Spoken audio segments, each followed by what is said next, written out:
প্রিয় দর্শক, ধন্যবাদ জানাচ্ছি সবাইকে বাঙালির ২১শে পত্রিকা এবং বাঙালির ২১শে টেলিভিশনের পক্ষ থেকে। আমরা আছি ৪ নং তালশহর পশ্চিম ইউনিয়ন পরিষদের। উক্ত পরিষদটি দীর্ঘদিন যাবৎ একটি সংকটের মধ্যে ছিল, কাণ্ডারিবিহীন ছিল।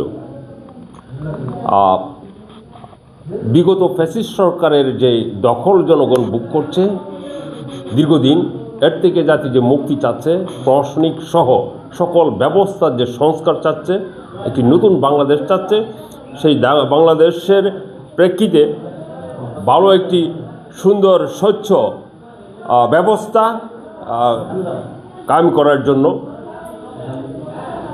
মাননীয় প্রধান উপদেষ্টা ডক্টর মোহাম্মদ ইউনূসের নেতৃত্বে গোটা দেশে সংস্কার কার্যক্রম চলমান রয়েছে।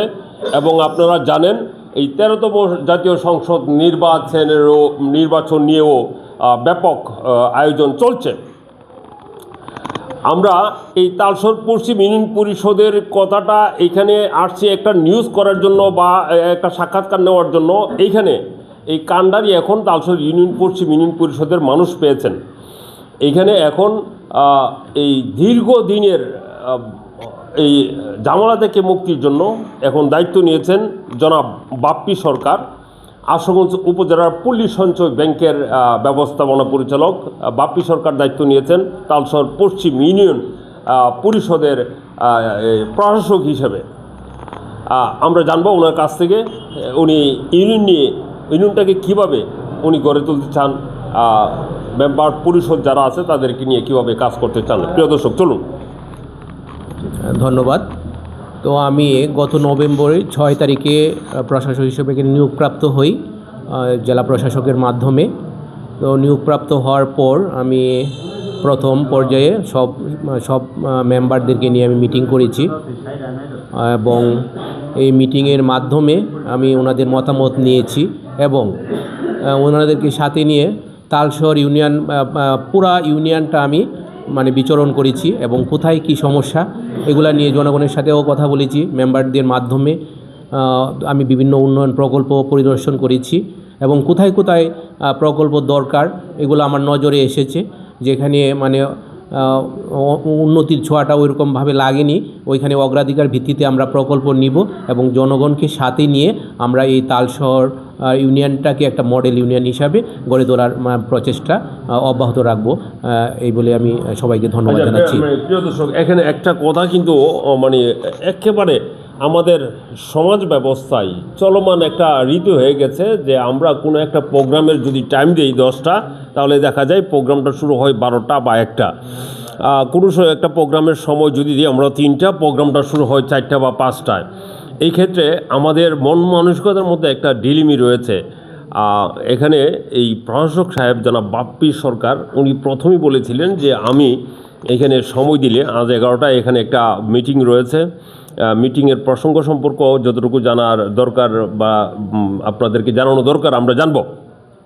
এইটা আমাদের পরিবর্তনে আনা দরকার, আসলে টাইমিংটা দরকার। আর একটা কথাও উনি বলেছেন যে সঠিক কাজ ন্যায়ের কাজ করতে গেলে বাধা বেশি, ব্যাটিক কাজ করতে গেলে বাধা কম। এই কথাগুলা আসলে বাস্তব। যারা ন্যায়ের পক্ষে যুদ্ধ সংগ্রাম লড়াই করছেন তাদের জন্য এটি বাস্তব। এই উদ্দেশ্যে এই এলাকার জনগণের উদ্দেশ্যে, মেম্বারদের উদ্দেশ্যে আর দুটি কথা শুনব। ধন্যবাদ আবারও। আমি সব মেম্বারদের সাথে কথা বলেছি। আমার মনে হচ্ছে মেম্বাররা সবাই আন্তরিক, ওনারা সমাজের উন্নয়ন চায়, এলাকার উন্নয়ন চায় এবং নিজ নিজ এলাকা দায়িত্ব নিয়ে কাজ করতে চায়। তো আমি আমাদের এই মেম্বারদের সাথে নিয়ে আমিও এই এলাকার উন্নয়নের অংশীদার হতে চাই, যেহেতু আমি প্রশাসক হিসাবে এখানে নিয়োগ পেয়েছি। আর আপনি একটা কথা বলেছেন সময়ানুবর্তিতা, এখানে আগে ওনারা চেয়ারম্যানের সাথে কাজ করেছে, ওনারা জনপ্রতিনিধি ছিল, কিন্তু আমরা তো অফিসিয়াল লোক, গভর্নমেন্টের কাজ করি এবং আমাদের সময় অনুবর্তিতাটা ওদের থেকে একটু ভিন্ন হবে। আমরা সময় 11টা বললে 11টা মানে 11টা মানে 12টা, এরকম না বিষয়টা। এই বিষয়টা আপনার মাধ্যমে আমি সবাইকে জানাতে চাই যে এই বিষয়টা যাতে মাথায় রাখে এখন থেকে, যে যথাসময়ে সঠিক সময়ে উপস্থিত থাকে, সঠিকভাবে কাজ করাটা, এটাই আমি মনে করি সবচেয়ে ভালো বিষয় হবে। জি। আর আজকে তো এই ইউনিয়ন পরিষদের দায়িত্ব প্রশাসক হিসেবে দায়িত্ব নেওয়ার পর এটি হলো আপনার দ্বিতীয় মিটিং। আজকের এই মিটিংয়ের এজেন্ডা বা প্রাসঙ্গিক প্রসঙ্গ সম্পর্কে যতটুকু জানানো দরকার আমাদেরকে একটু অবগত করেন। আজকের মূল এজেন্ডা যেটা হচ্ছে আমি আপনার তালশহর ইউনিয়নের আইন শৃঙ্খলা বিষয় নিয়ে কাজ করব, মিটিং করব এবং এই আইন শৃঙ্খলা মিটিংয়েরই একটি অংশ হচ্ছে মানে গ্রাম আদালত।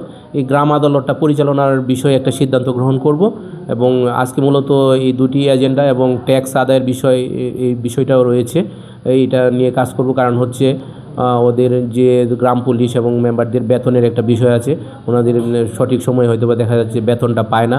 যেমন গ্রাম পুলিশের বিষয়টা যদি আমি বলি, তো ওনারা দেখা যায় 4 মাস 5 মাস পরে একসাথে বেতন পায়, এটা খুবই পেইনফুল বিষয় একটা। তো আমি মনে করছি প্রশাসক হিসাবে সবগুলোতে একটা ডিসিপ্লিন আনা উচিত। এই ডিসিপ্লিন যদি আসে তাহলে সবাই মানে কাজ করতে অনুপ্রাণিত হবে। মাসে শেষে যদি বেতন না পায় তাহলে তো সবাই কাজ করতে অনুপ্রাণিত হবে না। তাই আমি চেষ্টা করতেছি যে ওই যে আমাদের যে আয়ের যে উৎস ট্যাক্স, হ্যাঁ, ওইটা আদায় করে আমি মানে যথাসময়ে তাদের বেতনটা যাতে দিতে পারি, হ্যাঁ, এই বিষয়টা নিয়ে আলোচনা হবে আজকে। প্রিয় দর্শক, ধন্যবাদ সবাইকে। আপনারা জানেন যে জাতি দেশ একটি ক্লান্তিকালের মধ্যে চলছে। আশা করি এই ক্লান্তিকালের মধ্যেও জনাব বাপ্পি সরকারের নেতৃত্বে তালশহর পশ্চিম ইউনিয়ন পরিষদ, যেটা 4 নং তালশহর পশ্চিম ইউনিয়ন পরিষদ হিসেবে পরিচিত, এটি সগৌরবে উন্নয়নের দিকে এগিয়ে যাবে, শান্তির দিকে এগিয়ে যাবে, প্রত্যাশিত কাঙ্ক্ষিত লক্ষ্য অর্জনের লক্ষ্যে এগিয়ে যাবে। ধন্যবাদ সবাইকে।